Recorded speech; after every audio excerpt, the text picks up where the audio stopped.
Today we are going to learn the Mayer's relation. Okay. तर Myers रिलेशनसाठी बघा एक container consider करूया आपण. त्या कंटेनरमध्ये आपण 1 mole of an ideal gas भरला आहे. ओके. या ठिकाणी हे जे दिसतं त्याला म्हणून आपण पिस्टन. तो असं खाली वर असं मूव्ह होईल. ओके. मग या particular 1 mole of an ideal गॅसला आपण जर हीट प्रोव्हाइड केली, suppose delta Q1 heat provide केली, तर गॅसचं टेम्परेचर वाढेल. तर टेम्परेचर कितीने वाढेल? सपोज डेल्टा टीने वाढेल. डेल्टा टी पेक्षा dt म्हणूया आपण, dt. ओके. आणि त्याची इंटरनल एनर्जी सुद्धा त्या ठिकाणी गॅस मॉलिक्युलची वाढेल.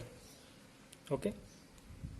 पण आपल्याला असं कन्सिडर करायला लागेल की volume of a container will be 0. Heat provide केल्यानंतर टेम्परेचर आणि इंटरनल एनर्जी वाढते, पण व्हॉल्यूम मात्र काय या ठिकाणी 0. मग त्यासाठी आपल्याला रिलेशन कसं लिहिता येईल बघा. Delta Q1 is equal to D plus dW. Okay. इक्वेशनला असं लिहिता येईल बघा. Delta Q1 is equal to D plus PdV. Okay.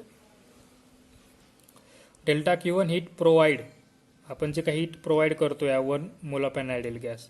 Delta E म्हणजे काय, डी म्हणजे काय, तर increase in internal energy. Heat provide केल्यानंतर या गॅस मॉलिक्युलची इंटरनल एनर्जी वाढेल. आणि DW nothing but the work done. बरोबर. इंटरनल एनर्जी वाढल्यानंतर ते मॉलिक्युल जे आहेत ते या पर्टिक्युलर पिस्टनवर काय करतील, फोर्स अप्लाय करतील असं म्हणूया आपण. ओके.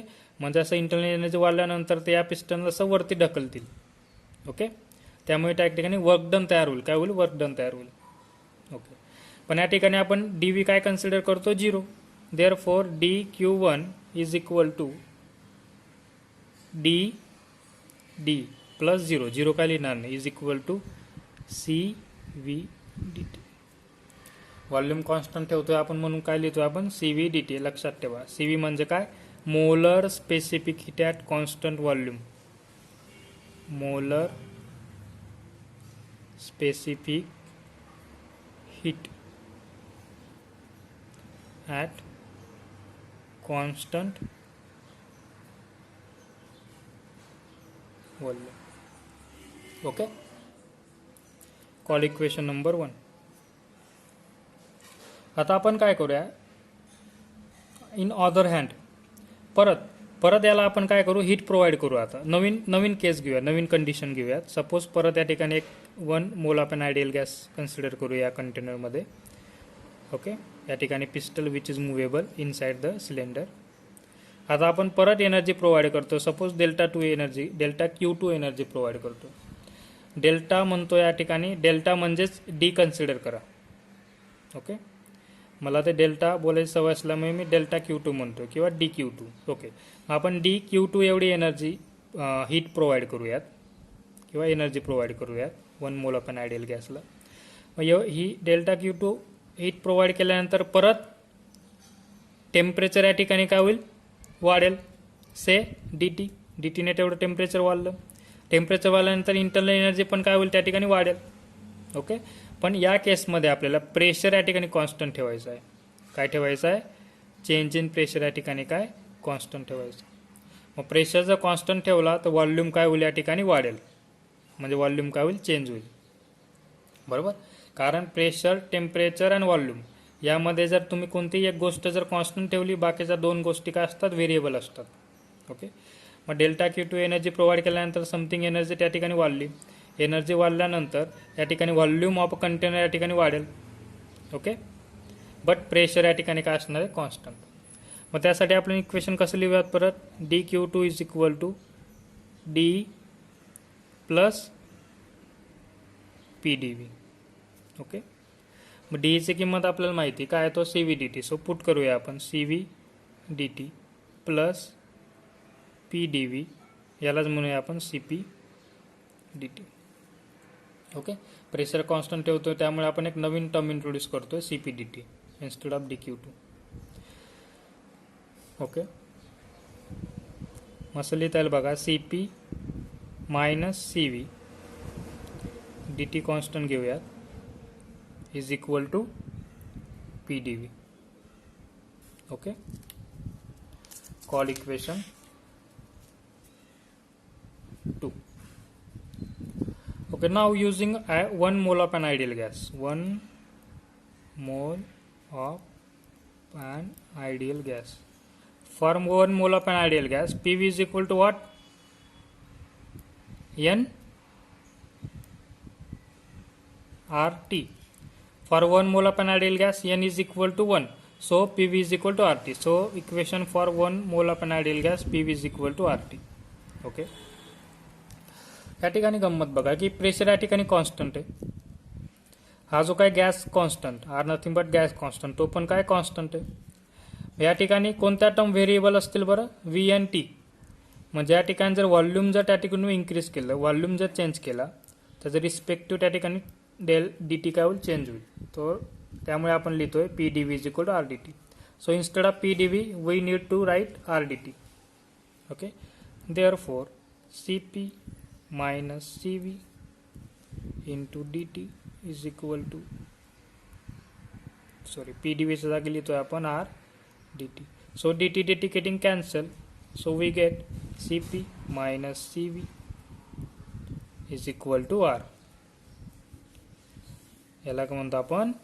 Myers relation. लक्षात ठेवा, मेयर्स रिलेशन. ओके, आता त्याचं काय मेयर्स रिलेशन आहे? In terms of molar mass of a gas and principal specific heat या फॉर्म मध्ये लिहूयात. म्हणजे आपण असं लिहिता येईल बघा, C P is equal to M zero S P. Here M zero nothing but the molar mass of a gas, S P nothing but the principal specific heat. Okay, similarly C V is equal to M zero S V. या सगळ्या value जर put केल्या तुम्ही, equation कसं मिळेल तुम्हाला? M zero S P minus M zero S V is equal to R upon J. या ठिकाणी जे काय? Mechanical equivalent of heat. Okay, mechanical equivalent. Therefore S P minus S V is equal to R divide by M zero J. मग दोन important relation मिळतात आपल्याला. Mayer's relation in the form of molar specific heat at constant pressure और molar specific heat at constant volume and gas constant, या तिघांमध्ये relation. आणि या ठिकाणी काय? Principal specific heat. Okay, R nothing but gas constant, M zero molar mass of a gas, J is nothing but mechanical equivalent constant. यावरची या दोन इक्वेशनवर तुमच्या पुस्तकात पेज नंबर 63 यावर 2 एक्झाम्पल सॉल्व करून दिलेत, ते तुम्ही सॉल्व करा. ओके, आता आपण कॅल्क्युलेट करूयात specific heat for monoatomic gas, specific heat for diatomic gas आणि specific heat for triatomic gas. Okay, तर मोनोएटॉमिक गॅस, सपोज एक मोनोएटॉमिक गॅस कन्सिडर करूया आपण. हिलियम गॅस वगैरे कन्सिडर केला तरी चालेल. ओके, हिलियम गॅस कन्सिडर करूया. आणि तो हिलियम गॅस आपण एखाद्या कंटेनरमध्ये भरून ठेवला आहे. ओके, आता आपल्याला माहिती तो गॅस त्या कंटेनरमध्ये रॅन्डमली एनिवेअर कुठेही मूव्ह होईल. ओके, मग हा जो काय मोनोएटॉमिक गॅस आहे तो मे बी एक्स ॲक्सिसला मूव्ह होईल, तो मे बी वाय ॲक्सिसला मूव्ह होईल, तो मे बी झेड ॲक्सिसला मूव्ह होईल. ओके, म्हणजे या मोनोएटॉमिक गॅसला 3 ट्रान्सलेशनल मोशन असतात. Monoatomic gas perform 3 translational motion, that is along x, y, z axis. Therefore, the degree of freedom for monoatomic gas will be 3. Okay. But degree of freedom म्हणजे काय? How many types of motion can molecule do? ते particular molecule किती टाईपचे motion perform करतात. मग या ठिकाणी हा monoatomic gas translational motion perform करतोय आणि कुठल्या डायरेक्शनला? Along X Y Z. Okay, monoatomic gas do not perform rotational motion और वायब्रेशनल मोशन, किंवा असं म्हणता येईल during rotational and vibrational motion energy possesses by monoatomic gas is negligible. Okay okay. So each degrees of freedom, the molecule contribute energy 1/2 kBT. Always remember, each degree of freedom, molecule possesses energy. Energy is 1/2 kBT. Okay. So total energy for 3 degree of freedom. मग काय करूया आपण, the total internal energy per mole. Okay. So total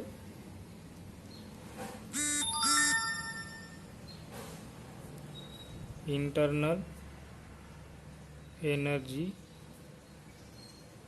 per mole. Per मोल साठी काय करायला लागेल आपल्याला, 3/2 Na kBT. ओके. एका डिग्रीज ऑफ फ्रीडम साठी एवढी एनर्जी, मग 3 डिग्रीज ऑफ फ्रीडम साठी किती करायला लागेल आपल्याला, 3/2 kBT. So therefore total internal energy per mole 3/2 Na kBT. Okay. Now therefore molar specific CV nothing but dE/dt. इथं dE/dt केला, डेरिव्हेटिव्ह काढला विथ रिस्पेक्ट टू टी, तर काय मिळेल आपल्याला, 3/2 Na kB. So we write 3/2 R. So specificity at constant volume for monoatomic gas is 3/2 R. Always remember, CV is equal to 3/2 R. Okay. Okay. Now using Cp minus Cv is equal to R. Okay. Cp ची किंमत काढली बघा, 3/2 R. त्या ठिकाणी put करूया, Cp minus 3/2 R is equal to R. मग तुम्ही Cp जर कॅल्क्युलेट केला तो मिळेल 5/2 R. Okay. Always remember, specific heat at constant volume for monoatomic gas is 3/2 R and specific heat at constant pressure for monoatomic gas is 5/2 R. Cv 3/2 R, Cp 5/2 R. Okay. Okay. Now try to find the specific heat for diatomic molecule. So consider diatomic molecule oxygen, nitrogen, CO2, HCl. Okay. For the gas consisting of diatomic molecules such as O2, N2, CO, HCl enclosed in a container held at a constant temperature T. असे जे diatomic molecule आपण container मध्ये भरून ठेवलेत. Okay. मग ते particular diatomic molecule how many rotation can do, बरोबर, किंवा how many types of motion can diatomic molecules do. तर डायटॉमिक मॉलिक्यूल किती प्रकारचे मोशन परफॉर्म करतील. मग हा जर डायटॉमिक मॉलिक्यूल असेल, हा एकतर एक along the x axis move होईल, अलॉंग वाय ॲक्सिस मूव्ह होईल, अलॉंग झेड ॲक्सिस मूव्ह होईल. अशा पद्धतीने along Y, along x, along Z. So it perform 3 translational motion.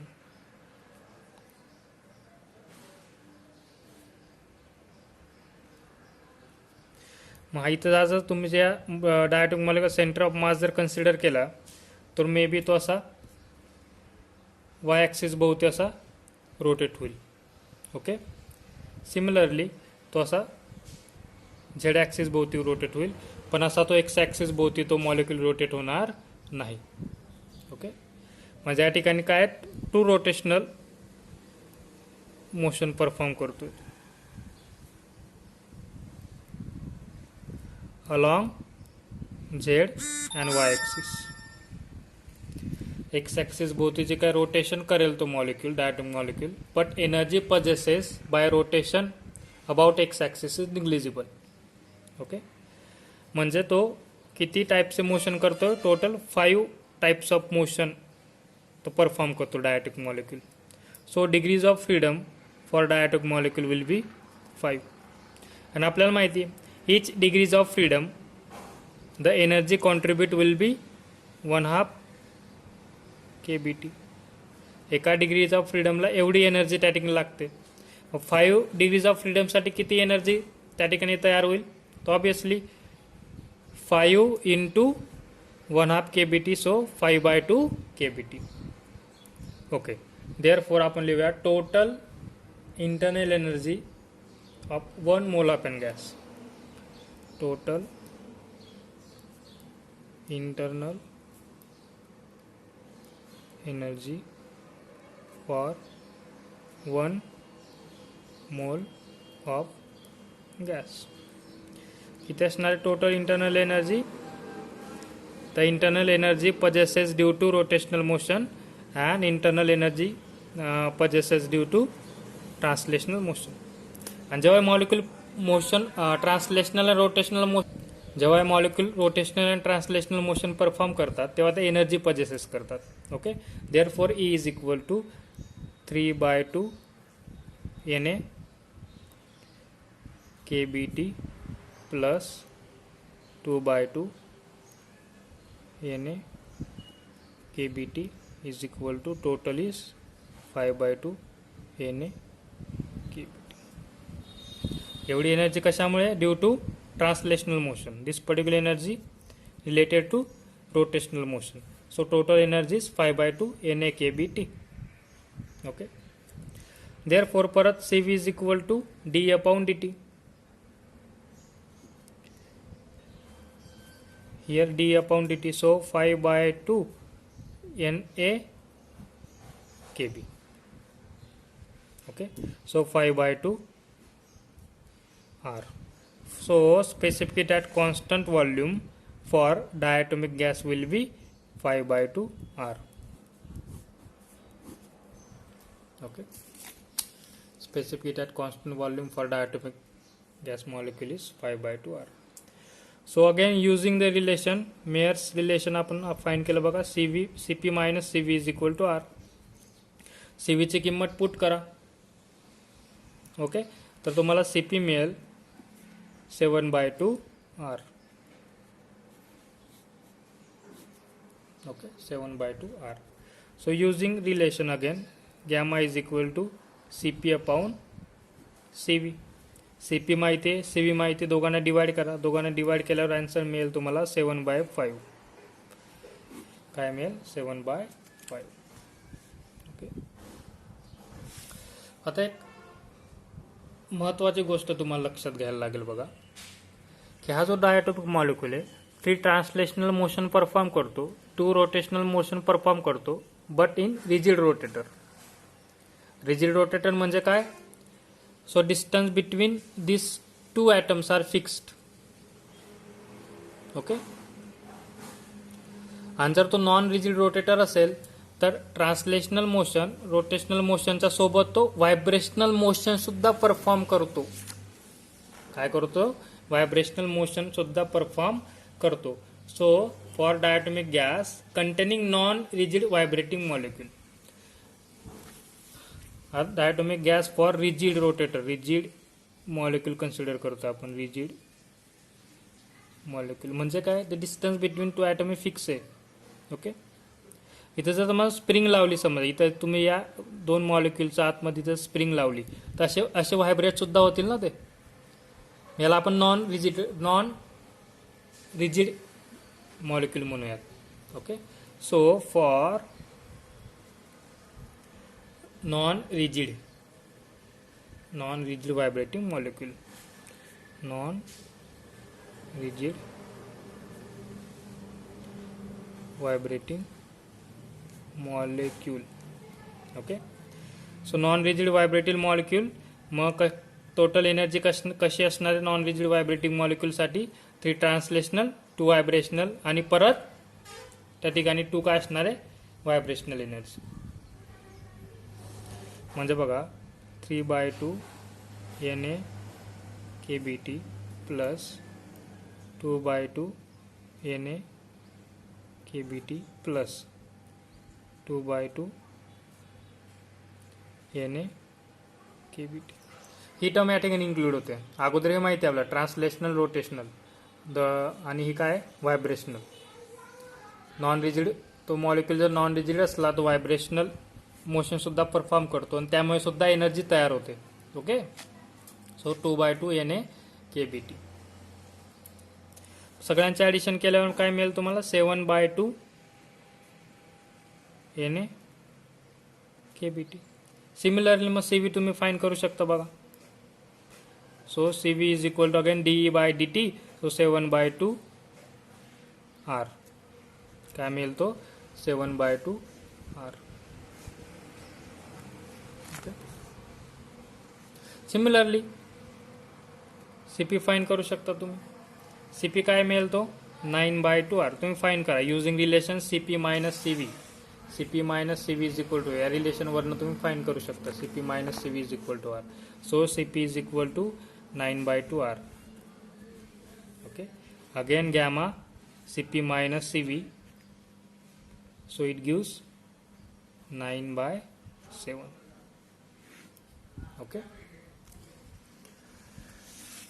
अशा पद्धतीने आपण specificity at constant volume, specificity at constant pressure for diatomic and monoatomic gas आपण find करू शकतो.